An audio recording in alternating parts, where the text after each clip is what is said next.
Okay, Ari, what are we gonna make today? Sweet potato cookies. Do you like sweet potato cookies? Yes. Yes, you do. So we're gonna get started with that. Let's go show people what we need. So first of all, we need sweet potatoes. These, as of now, are not cooked.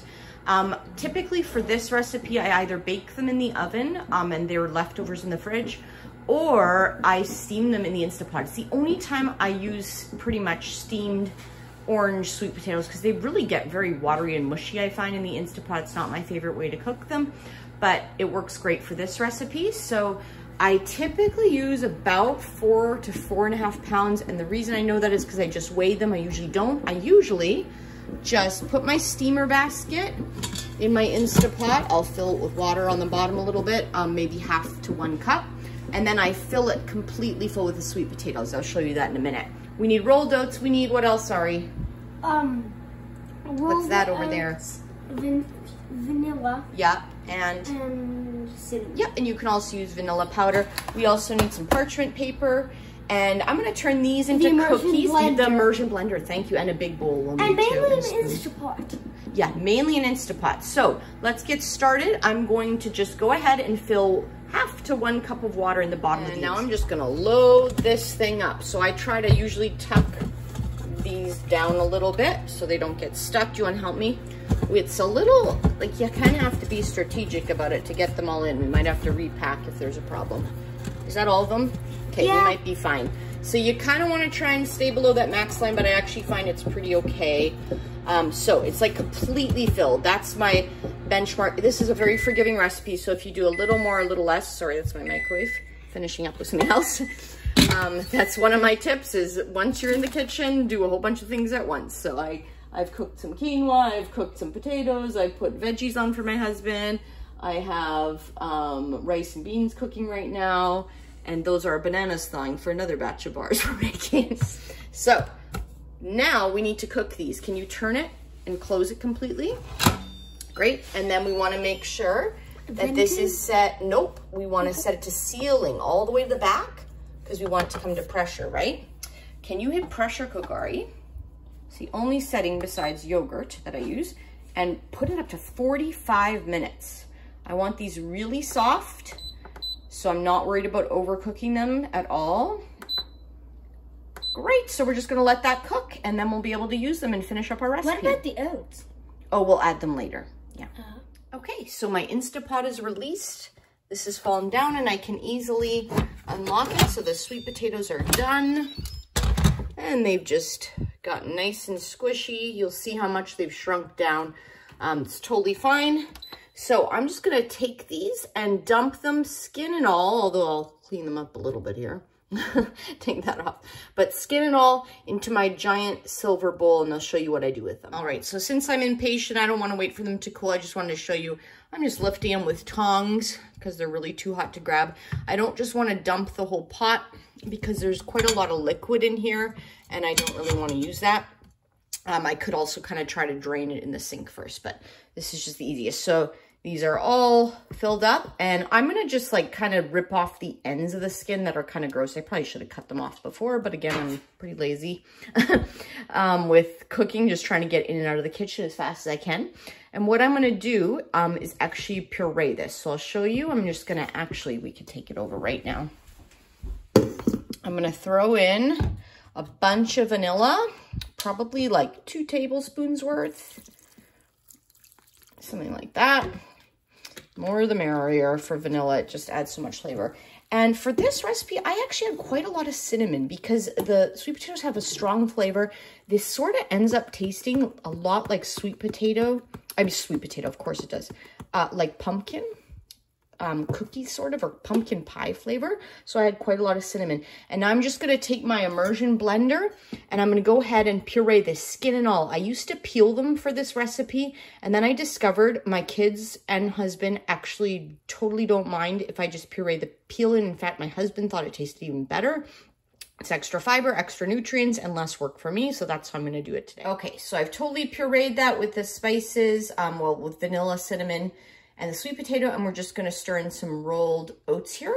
My son also preheated the oven to 375. Okay, so the oven is almost ready, and we are going to measure in 4 cups rolled oats. We'll see how that goes because obviously I'm not super specific. I just fill the Instapot with sweet potatoes. It's not the same every time. So roughly 4 cups oats is the right amount for this recipe. We start with that. And then we'll see how about for the next cup. Sometimes, typical when you're cooking with kids, it's a better idea to use half cup measures, I find, than the whole cup, because the whole cup's just sort of hard to manage in these bags. And I just keep forgetting to do that.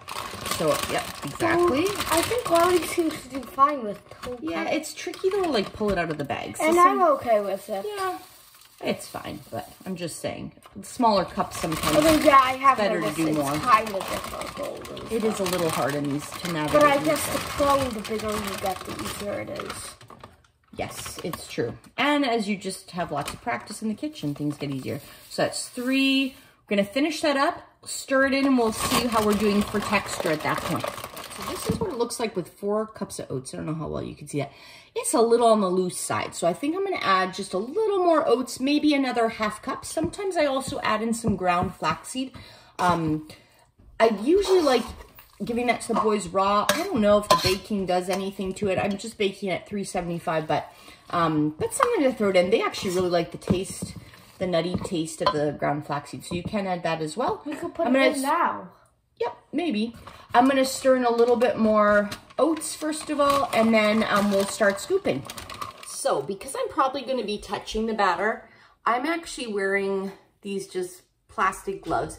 I tend to do this when I'm working with starches, particularly with potatoes and sweet potatoes, if I'm like doing a lot of handling of them, because I find it really dries out my hands. It took me a long time to figure that out. But it just seems when I'm handling, especially the raw sweet potatoes and potatoes, but even sometimes this. So since I'm gonna be like kind of pushing it off the spoon and stuff, I'm just gonna protect my hands. Your mileage may vary, but it's a trick if you find your hands are drying out when you're handling this food. So just, you know, drop cookies basically. I typically get I try to aim for about 16 per tray, and I'll be able to fill 2 trays. And I usually then, we typically use these for breakfast for the boys. Also, they're really good for traveling because they're completely sweetened with starch and the entire cookie starch. We find them super filling, and they just really keep us going. They travel well, they freeze well. It's really great. So I usually put about 4 in a baggie. I don't know, it's just sort of like what seems to be a good serving size for us. So I'm gonna go ahead and finish scooping this, and then I'll show you that when it's done. Okay, so I tried to aim for pretty even size cookies. Sorry, that's the water filling up the pot. The one other trick I have is like once you're done working with your starch, or if it comes out of the Instapot or something like that, immediately wash out the pot. It's really easy to clean then. If you wait till it hardens on, the starch is a little bit harder to clean off. Not terrible, but it makes it a lot harder. So just wash it right away. So I have that. My oven is preheated. I'm gonna put them on for about 20-25 minutes. The potatoes are still hot because I kind of rushed through the process a little bit today because I need to go somewhere. So I bet it'll be closer to the 20-22 minute mark when they'll be done. Okay, so it took right around 25 minutes. You can see my oven's not a convection oven, so it's not super even. They're still really hot, but these are just golden brown on the bottom. My husband and I like them a little crispier than the boys, so I would probably leave them in a little longer for us, but they're definitely holding together just fine. They're still hot even, and they'll even firm up a little bit more as they cool here. I think this tray is the darker one a little bit. Yep, so that's probably how my husband and I like it, or even sometimes a little crispier, this one. So we have both options. And what I'll do is I usually let these fully cool, and then I'll put about 4 in a bag. Then I store those little bags inside the big gallon-sized ones, and I usually either put them in the fridge to be eaten right away, or we freeze them. I have a bunch of different batches of these type of breakfast bars or cookies, and then I just kind of rotate through the different flavors. They freeze and thaw absolutely beautifully. I store them usually in the fridge or freezer just because they're pretty fresh ingredients. So I hope you found this recipe helpful. I hope you find these delicious. We absolutely love them. and I find them really filling and hearty. So let me know if you've tried this recipe, if you enjoy it, or if you have any variations you like, and consider liking and subscribing if you found this video helpful.